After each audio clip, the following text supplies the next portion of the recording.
वास्तविक संख्याएं कक्षा 10वीं का सबसे पहला अध्याय संख्या पद्धति का सबसे पहला पाठ वास्तविक संख्याएं। आज हम शुरू से शुरू करते हैं कक्षा 10वीं की एक नई शुरुआत संख्याएं।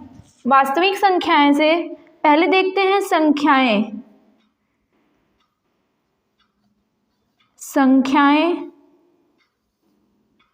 संख्याएं कितने प्रकार की होती हैं? संख्याएं दो ही प्रकार की होती हैं। पहला वास्तविक, दूसरा अवास्तविक या उसको काल्पनिक कह सकते हैं या मिश्रित।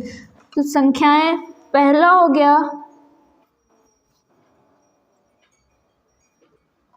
अवास्तविक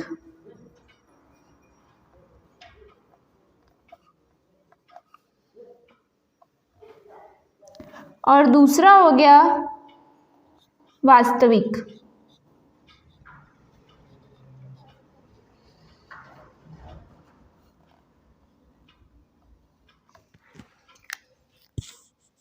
संख्याएं वास्तविक तथा अवास्तविक। हमें कक्षा 10वीं में वास्तविक संख्याओं को पढ़ना है। अवास्तविक संख्याएं इनको इंग्लिश में कहते हैं रियल नंबर, इनको कहते हैं इमेजिनरी नंबर या कॉम्प्लेक्स नंबर। अवास्तविक संख्याएं या मिश्रित संख्याएं।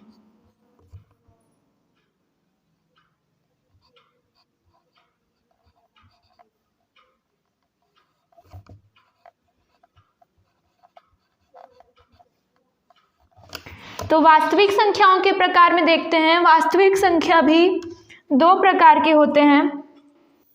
जैसे अगर अवास्तविक संख्याओं का उदाहरण ले लें तो अवास्तविक संख्याओं के उदाहरण में कड़ी में माइनस आ गया, जैसे कड़ी में -2, यह एक अवास्तविक संख्या है। इसका कोई नियत मान हम प्राप्त नहीं कर सकते हैं।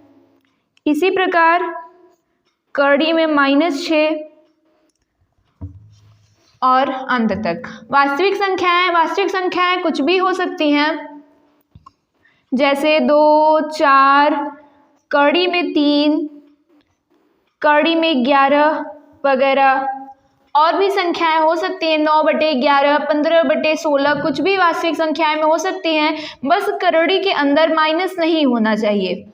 वास्तविक संख्याओं के प्रकार में अवास्तविक संख्याओं के प्रकार देखते हैं।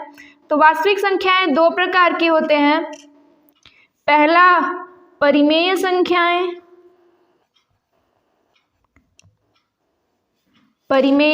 और दूसरा होता है अपरिमेय।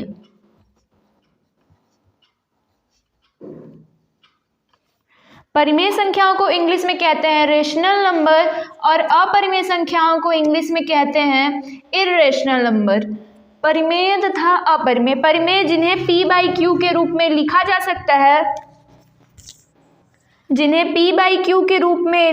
सकता है, जहां q not equal to 0, q जो है 0 के बराबर नहीं होना चाहिए। और जो अपरिमेय संख्याएं होती हैं उन्हें p/q के रूप में नहीं लिखा जा सकता है। जिन्हें p/q के रूप में नहीं लिखा जा सकता वो अपरिमेय संख्याएं होती हैं, और जिन्हें p/q के रूप में लिखा जा सकता है और जहां q नॉट इक्वल टू 0 है वो परिमेय संख्या होगी। अब परिमेय संख्याओं के प्रकार में दो प्रकार सामने आते हैं। पहला होता है भिन्न और दूसरा होता है पूर्णांक। भिन्न संख्याओं में जैसे 4/5, अगर 4/5 ले लें, ये p/q के रूप में लिखा जा सकता है और ये भिन्न भी है, क्योंकि 4/5 इसका अगर आंसर आएगा तो वो दशमलव में आएगा, वह एक पूर्ण अंक नहीं होगा। और ऐसे ही पूर्णांक के उदाहरण में जैसे 3/11 और भी उदाहरण ले सकते हैं। और पूर्णांक में जैसे 3/9, 3/9 को अगर काटेंगे तो यहाँ पे आ जाएगा 1/3। अगर 1/3 को हम सरल करेंगे तो दशमलव में आएगा, जो कि एक पूर्ण अंक नहीं है, वह एक भिन्न संख्या होगी। अतः वह एक 1/3 एक भिन्न संख्या होगी। और पूर्णांक में अगर देखें, अगर इसी को पलट के लिख दें 9/3 और अब इसको काटेंगे तो 3 बार में, और 3 जो संख्या आई वह एक पूर्ण अंक है। तो पूर्ण अंक जैसे 3, 4, 6 और भी संख्याएं। अब पूर्णांक संख्याओं के प्रकार में देखते हैं। पूर्णांक संख्याओं में अगर प्रकार देखें तो इसमें 3 प्रकार आ जाते हैं, जो कि ऋणात्मक,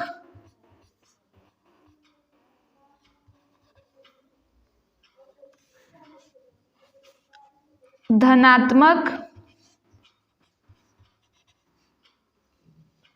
तथा शून्य। ऋणात्मक, धनात्मक तथा शून्य, ये तीनों पूर्णांक के प्रकार में आएंगे। और भिन्नों के प्रकार में 2 प्रकार। पहला साधारण भिन्न,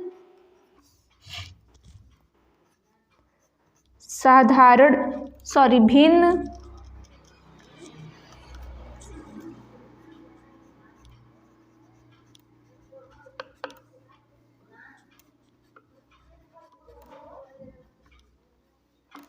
और दूसरा होगा दशमलव भिन्न।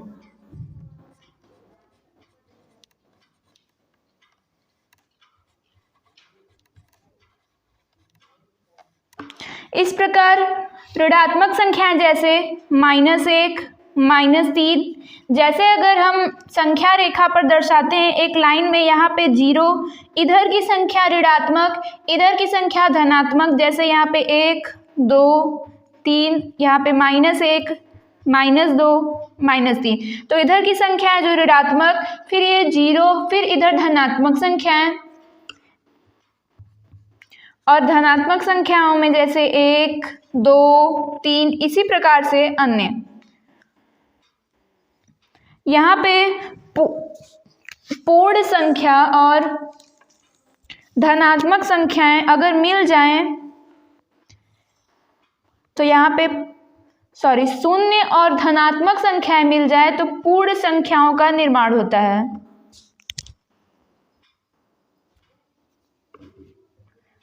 पूर्ण संख्या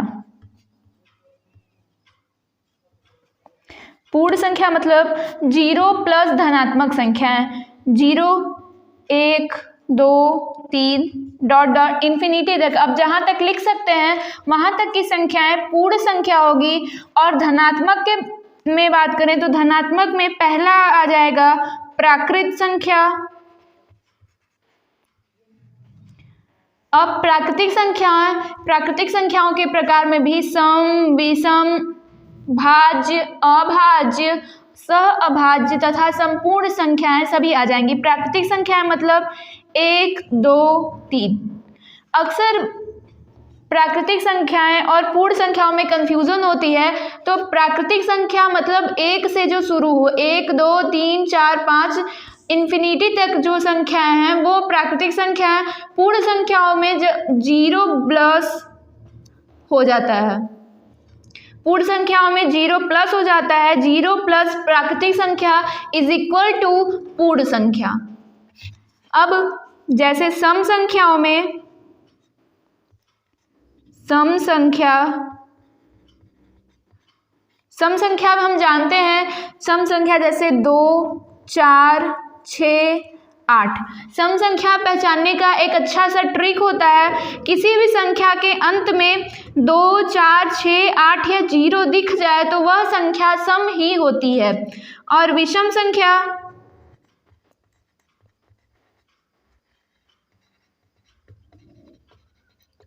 संख्या 1, 3, 5, 7, 9 या जिसके अंत में 1, 3, 5, 7 और 9 आए वह विषम संख्या। इसकी दूसरी परिभाषा भी देख सकते हैं, जो 2 से न विभाजित हो। जो संख्या 2 से विभाजित न हो पूर्णतः वह विषम संख्या होती है। इसी प्रकार भाज्य संख्याएं तथा अभाज्य संख्याएं। अब आते हैं हम दशमलव भिन्न में। दशमलव भिन्न को भी 2 प्रकार में देखा जाता है। पहला शांत दशमलव प्रसार और दूसरा होता है अशांत। शांत दशमलव प्रसार वे जो दशमलव के मतलब कोई भिन्न हो, उसमें अगर भाग देने पर दशमलव के कुछ अंक पश्चात तक पूरा का पूरा भाग चला जाए और वह दशमलव प्रसार शांत हो जाए, उसे शांत दशमलव प्रसार। और जो दशमलव प्रसार चलता ही जाए, उसका कभी अंत ही ना हो, उसे अशांत दशमलव प्रसार कहते हैं। जैसे अशांत दशमलव प्रसार को भी दो भागों में देखा जाता है। पहला आवर्ती अशांत, आवर्ती, और दूसरा होता है अनावर्ती।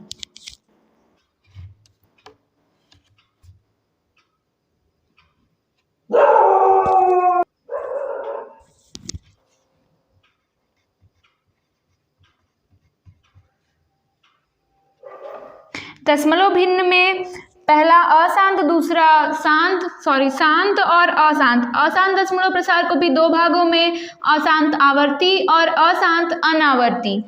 अशांत आवर्ती तथा अशांत अनावर्ती में एक मुख्य अंतर होता है। जैसे आवर्ती में अगर उदाहरण ले लें हम 1/3, 1/3 ये 3 है, 1/3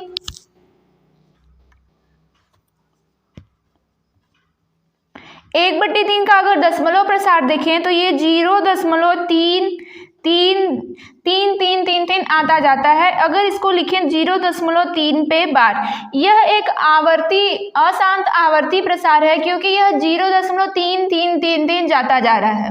इसी प्रकार अशांत अनावर्ती दशमलव प्रसार देखें, जैसे कड़ी में 3 का जब हम दशमलव प्रसार करते हैं, इसको अगर बाहर निकालते हैं तो 1.73214। इसी प्रकार अनगिनत या किन्हीं संख्याओं की जिनकी निश्चितता नहीं है, वो संख्याएं आती जाती हैं, इसलिए यह अनावर्ती अशांत दशमलव प्रसार है। यहाँ पे एक और मुख्य पॉइंट है, जो अशांत अनावर्ती दशमलव प्रसार होता है वह अपरिमेय होता है, वह अपरिमेय होता है। और शांत तथा अशांत आवर्ती दशमलव प्रसार परिमेय होते हैं। इस प्रकार यह पूरी संख्या पद्धति, संख्याओं को इस प्रकार समझ सकते हैं। एक बार रिवीजन के साथ, संख्याएं दो प्रकार की होती हैं, पहला वास्तविक और दूसरा अवास्तविक। वास्तविक संख्याओं को इंग्लिश में कहते हैं अवास्तविक संख्याओं को इंग्लिश में कहते हैं इमेजिनरी नंबर, और वास्तविक संख्याओं को कहते हैं रियल नंबर। रियल नंबर के टाइप में दो टाइप आते हैं, पहला परिमेय और दूसरा अपरिमेय। परिमेय मतलब रेशनल नंबर और अपरिमेय मतलब इरेशनल नंबर। परिमेय संख्याएं वे संख्याएं जिन्हें p/q के रूप में लिखा जा सकता है, जहां q नॉट इक्वल टू 0, और अपरिमेय संख्याएं जिन्हें p/q के रूप में नहीं लिखा जा सकता। पुनः परिमेय संख्याओं का विभाजन करने पर पहला आता है भिन्न और दूसरा आता है पूर्णांक, या फिर भिन्न को कह सकते हैं अपूर्णांक, एक पूर्णांक और एक अपूर्णांक। तो पूर्णांक में जैसे पूर्णांक एक पूर्ण अंक होना चाहिए। पूर्णांक माइनस में भी हो सकता है, प्लस में भी हो सकता है, 0 भी हो सकता है। और भिन्न या अपूर्णांक जैसे जिनका दशमलव में प्रसार हो, दशमलव के बाद भी प्रसार हो, उन्हें ही भिन्न में गिना जाता है। जैसे 11/2, 4/5, 3/11, 1/3, ये सब। अब यहाँ पे पूर्णांक का विभाजन करने पर पूर्णांक को भी 3 भागों में विभाजित किया गया। पहला ऋणात्मक, दूसरा शून्य, तीसरा धनात्मक।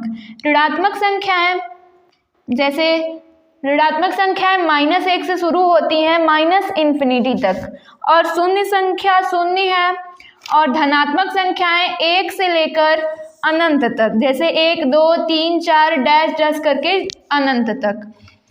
फिर शून्य और धनात्मक संख्याओं पर मिली संख्या को हम कहते हैं पूर्ण संख्या। पूर्ण संख्या मतलब होल होल नंबर और धनात्मक संख्याएं जो 1, 2, 3 1 से शुरू होती हैं उन्हें प्राकृतिक संख्याएं कहते हैं।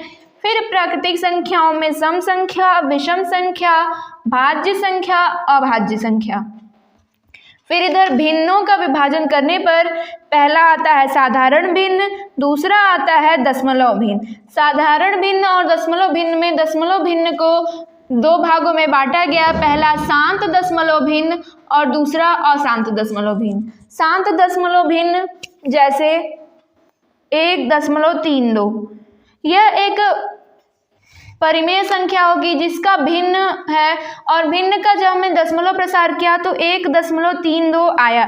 यह एक शांत दशमलव प्रसार है। इसके बाद यह पूरा कट चुका है और इसके बाद इसका कोई दशमलव प्रसार नहीं है, इसलिए यह शांत दशमलव प्रसार है। दूसरा होता है अशांत दशमलव प्रसार। अशांत दशमलव प्रसार में पहला आवर्ती, दूसरा अनावर्ती। अशांत आवर्ती जो होता है वो परिमेय होता है, अशांत अनावर्ती वो अपरिमेय होता है। जैसे अशांत आवर्ती में 1/3 का उदाहरण लिए जिसका दशमलव प्रसार 0.3333 करके ही जा रहा था, जिसको लिखा जाता है 0.3 पर बार। और अशांत अनावर्ती में किसी कड़ी के अंदर अभाज्य संख्या, जैसे कड़ी में 2, कड़ी में 3, कड़ी में 5, कड़ी में 7, ये सब अशांत अनावर्ती के उदाहरण हैं।